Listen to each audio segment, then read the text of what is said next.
the third picture in a franchise, there are several things that you can do to make it more fun, make it bigger, make it better. Big, crazy, I mean, it's everything. It's a big, big logistical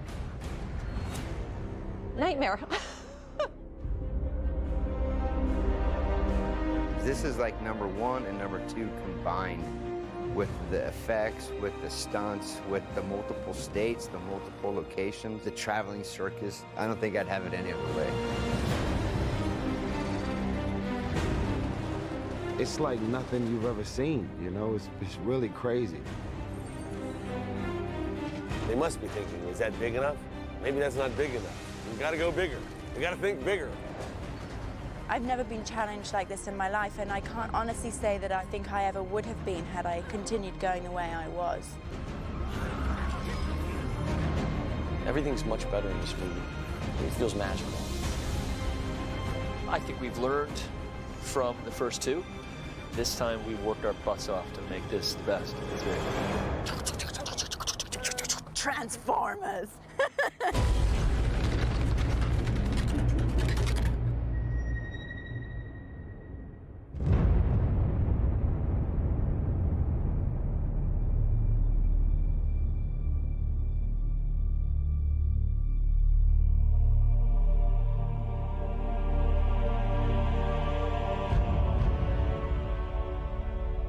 I think the reaction to the second movie played a large part in the development of the third movie. Michael was very aware, as was the studio and Lorenzo. Everyone was aware that the reaction to number 2 was not as favorable as it had been to number 1. The second movie was just sort of like a lot of second movies. It's an introduction of new characters. You know, how do we keep this exciting? How do we keep the discovery? New people, new faces. But we overdid that. And I think there was too many new characters to pay off, and we didn't have the time. Oh, I'm thrilled. Oh, I'm sorry, Transformers 2. Was I proud of the movie? Yeah, there are things that are great in the movie, the things that are fun. It wasn't my best movie. I knew we could have done better. We were slogging through the ending. It got sloppy, and that's just because it's too little writing time. The movie was written during a writer's strike. The strike happened, we're still prepping the movie, and I said, we're already into this. It's not the best way, this is totally not the way to do a movie. I would never recommend it again, but we're gonna get this movie going, hell or high water.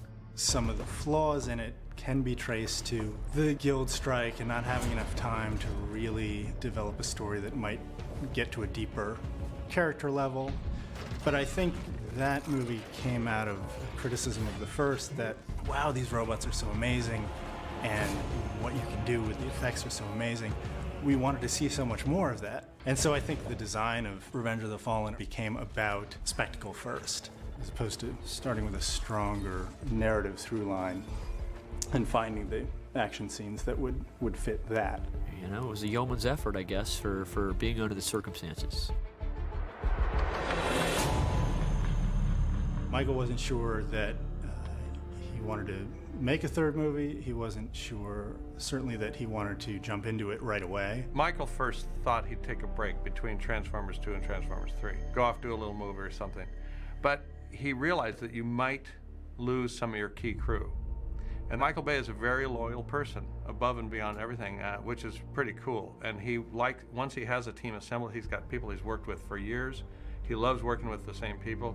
I certainly enjoy working with him, and he realized we probably should roll into the next movie and keep all the same team so we know what we're doing and build upon what we already know. What we did first was design robots. Dozens of robots, literally. Some got facelifts, some got new weapons, some got new armaments. That was the priority. So the marching orders were get these robots together and get going. One of the nice things about the evolution of this franchise is that with each successive movie, we've had more liberty to create characters for the robots. On the second one, what we ended up doing was, venturing into more personality-driven robots and also into more unique anatomy. And on the third one, I'd say it probably just kind of continued along the same lines in that we've now transitioned fully into kind of a creature realm of organic motion and organic design, but still within our Transformers kind of mechanical language of materials and shapes and all that sort of stuff. And then I would say that on the third, we went even more into specific kind of characterization, personality explorations. You know, we'd done some of that on the second, but on the third it was even more so.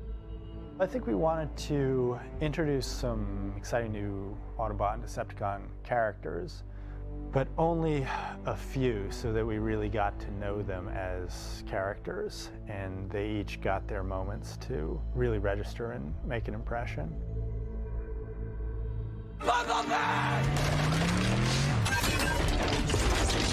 In previous movies, Bumblebee was Sam's guardian first and foremost. And in this movie, we felt like Bumblebee should graduate from that role. So we wanted Bumblebee to be one of the fighting ranks. He's gone from kind of up-and-coming member of the Autobots to a real leader of the Autobots. He had sort of cosmetic changes to the car that would then influence and show up in the robot in subtle ways. But, you know, as fundamentally his face and all the things that really make him identifiable haven't changed. The car was the same for the first two movies.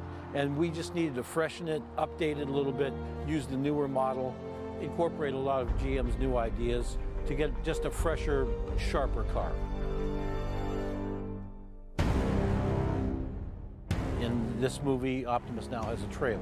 It's a 53-foot Great Dane refrigerated trailer. It's just the most beautiful semi-trailer, if there was a beautiful semi-trailer, which turns into some type of flying apparatus. We had a power-up idea on the second one, you know, that when the SR-71 character dies, he sort of, or sacrifices himself, he takes on a lot of that guy's actual body matter, which if you think of it in literal human terms is kind of disgusting. But he takes his power and his paneling and all this kind of stuff and turns himself into a flying, powered-up Optimus. Maybe that idea was lingering in Michael's mind and other people's minds for the third one was, let's do it again, a power-up Optimus, but let's, number one, explain, you know, whatever happened with the trailer from the, you know, from the original series. Let's do something with that. And number two, you know, the idea of Uber Optimus is just cool.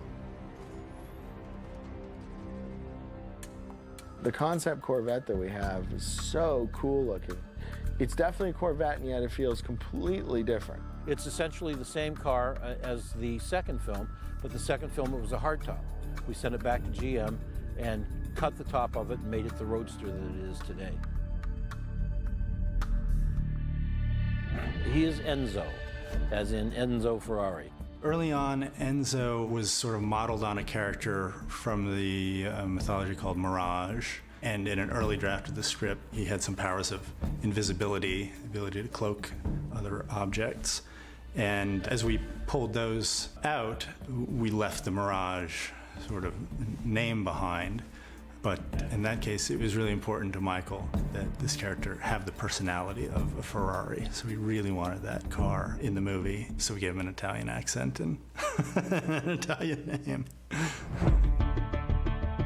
Q was initially modeled on a character from the mythology named Wheeljack, who was an inventor and a technical specialist. Initially, you know, it was sort of, okay, it's Q from James Bond, sort of, so, and he's going to be an old Rolls Royce. It's like, okay, that's cool. So I've got like a little retro vibe to play with. Maybe if he's a, you know, I remember Q being kind of tall and scrawny in the old movies, and so, you know, maybe he's a slightly bumbling kind of, you know, character.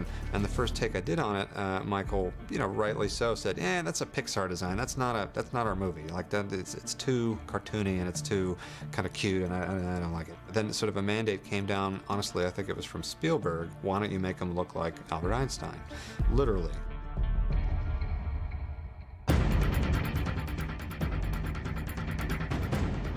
The Wreckers are 3 new vehicles. The interesting thing is they're partially transformed and they're equipped with Gatling guns. I just think they're the coolest invention ever. I mean, race cars with guns? What more could a boy ask for? I don't even know how to call them. They're not cars, though. They're war machines. They're speed war machines, you know.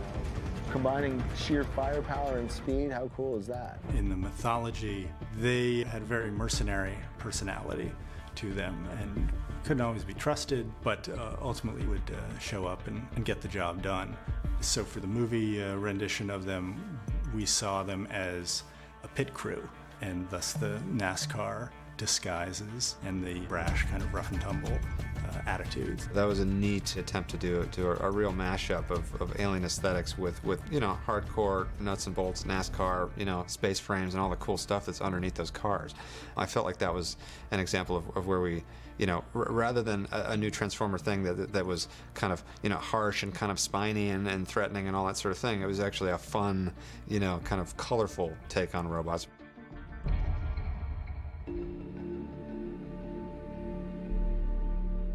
Megatron has fallen on horribly hard times in our movie, and it's almost sad to see the bad guy, laid so low as that. As much as he's a terrible guy, you almost hate to see him like that. We just wanted to make him kind of pathetic, ugly. That's why we had the sheet, the cloak with his ripped off face, trying to plan his sinister little plan. He's taken on a very earthy, organic kind of tone in terms of the truck vehicle and his venue when we see him in Africa and all that. So that was a new thing to explore.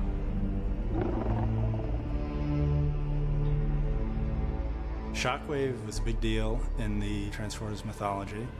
He was a character who had remained on Cybertron for the Decepticons and was leading the battalions there. He really represents kind of brute force and military tactics.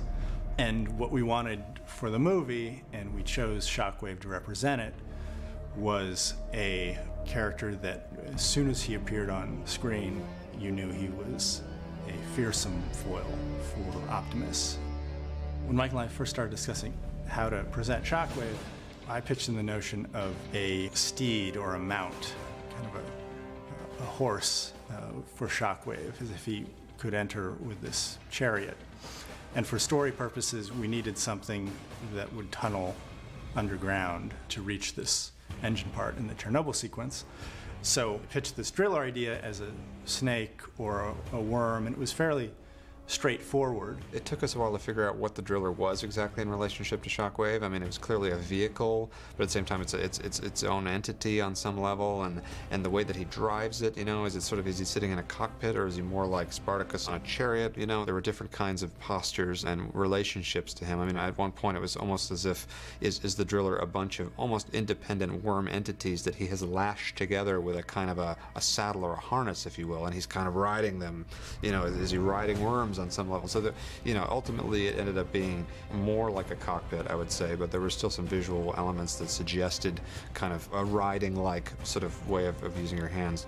What I pitched is basically a straightforward drilling snake, but of course in true Michael Bay fashion. Once it went through his imagination and the artist at ILM, became this multi-tendrilled hydra of a huge thing the size of 3 city blocks. And the first time he showed me the visuals for that, I said, oh yeah, that'll work.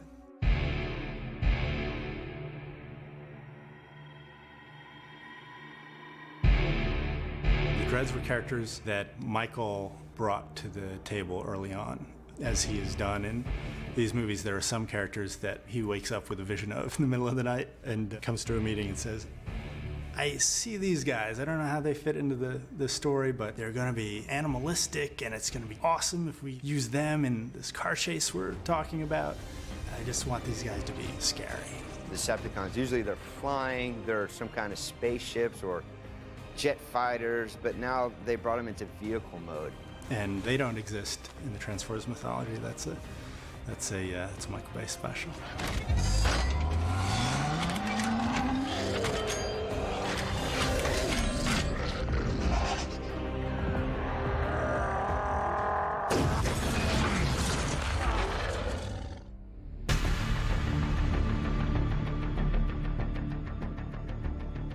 We have a new arch villain in the movie under the name of Sentinel Prime. Sentinel is kind of the key character for this movie.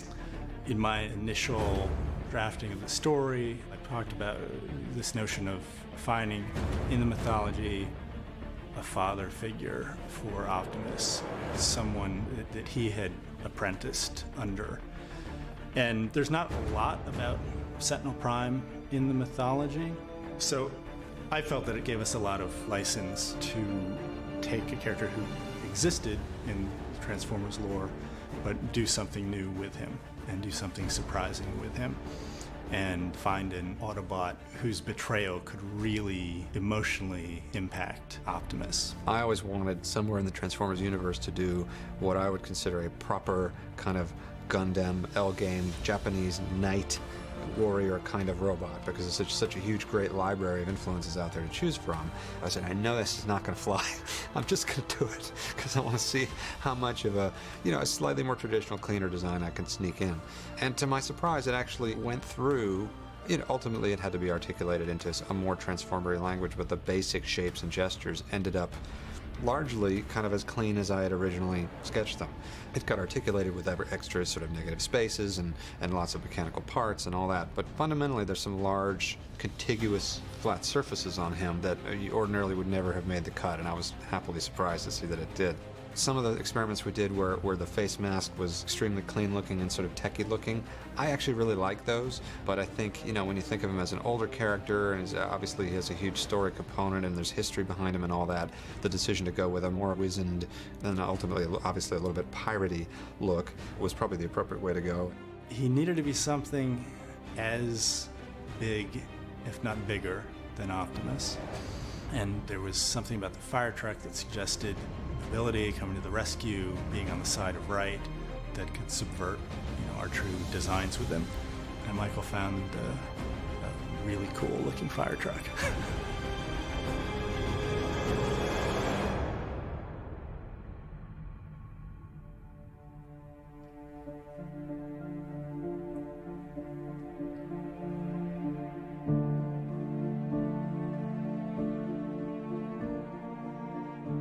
I wrote the script all the way up until we started shooting for the Michaela Baines character, with the assumption that Megan Fox was going to play that part again. She was in rehearsals a few weeks before we started shooting.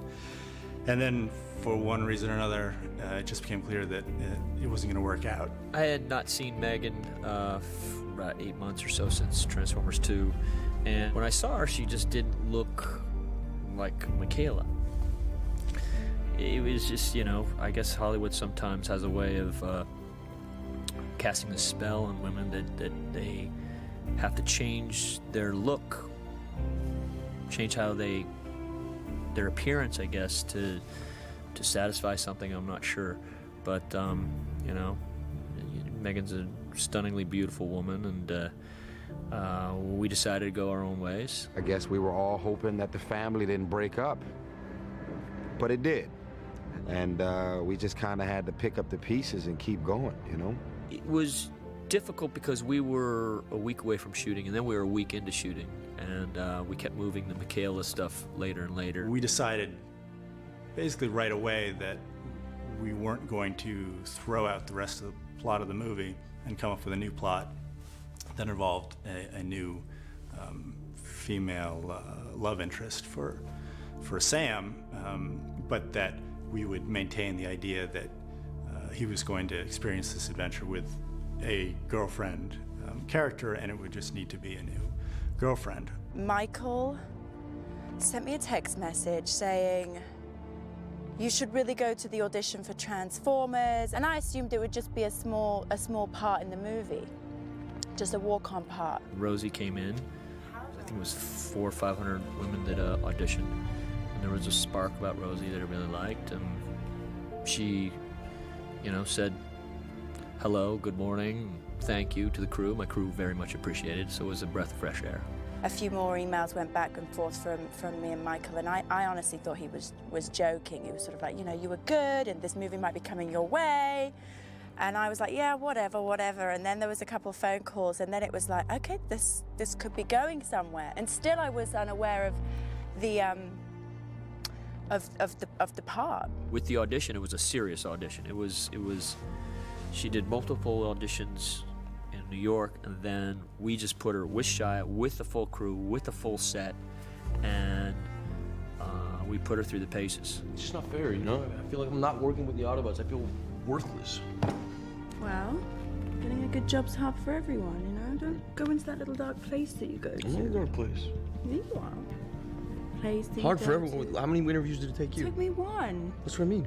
well, you know, one of us has got to work. I would like to work. You would? Yeah. Well, then get off your ass and go get a job. I'm in the midst. I was at home on the weekend watching this test, and I asked my wife to come over and watch it. And her reaction was, I want to watch her more. And that's a chemistry thing. That's not an acting thing. You can teach a person to act. You can't teach a person that. You either have that or you don't have that. It's a magnetism, it's an energy, it's something that makes you go, I want to watch some more of that. And when you see somebody who's never acted and they can project that, you know you got something special. Michael called me the next day, and then it was like, okay, right, you're in. What it did do is it opened up some story possibilities that didn't exist with the Michaela character. Over the 2 movies, the Shia and Megan relationship had progressed quite far, and it was going to progress a little bit more if Megan had been in the movie. But the truth is, we got to restart in a way, and it brings a freshness and vitality that really serves the story and Shia's character and her character, and it's an unexpected thing that we've witnessed. I think it was Sidney Pollack who once said, it's great to watch people falling in love, but it's really boring when they're in love.